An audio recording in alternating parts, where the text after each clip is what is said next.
Mit dem Spiel gegen Ungarn heute Abend ab 18 Uhr kann die deutsche Nationalmannschaft eigentlich schon alles klar machen für den Einzug Richtung Achtelfinale.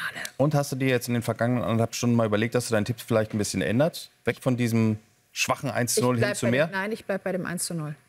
Du wirst morgen, du wirst es sehen. Ja, du wirst morgen hier sitzen und wirst sagen, Carsten, du hattest wieder recht. Also ich sage zumindest 2:0. Im Leben nicht laut und voll auf Die deutsche Mannschaft bereitet sich intensiv vor, aber das wird schon ein schweres Spiel werden, denn die Ungarn müssen alles geben, weil sie noch eine Chance haben wollen, um überhaupt ins Achtelfinale zu kommen. Es wird also ein heißer Ritt heute in Stuttgart. Vertraute Bilder bei der Ankunft in Stuttgart. Die Spieler in weißem Hemd und schwarzer Hose. Aber gegen die Ungarn wird es pink und nun hoffen viele darauf, dass das die einzige Änderung nach dem Torrausch gegen Schottland bleibt. Nur der Bundestrainer drückt ein bisschen auf die Euphoriebremse. Ja, wir haben die Ungarn, glaube ich, gut analysiert oder sehr gut analysiert, haben eine klare Idee, wie sie spielen mit Ball, haben eine klare Idee, wie sie spielen bei gegnerischem Ballbesitz. Habe ja schon vor dem ersten Gruppenspiel gesagt, dass wir es nicht immer erwarten, jeden Gegner aus dem Stadion zu schießen. Die Erwartung haben wir morgen auch nicht, sondern es geht darum, am Ende das Spiel zu gewinnen.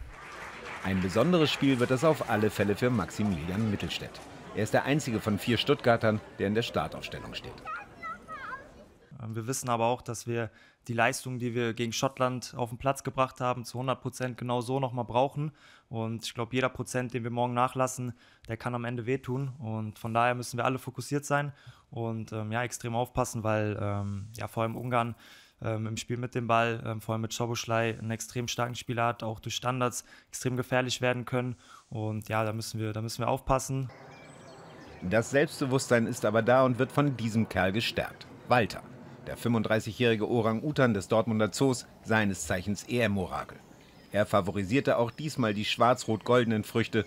Das bedeutet ein Sieg für die deutsche Mannschaft. So wie schon gegen Schottland, da war auf Walter auch Verlass.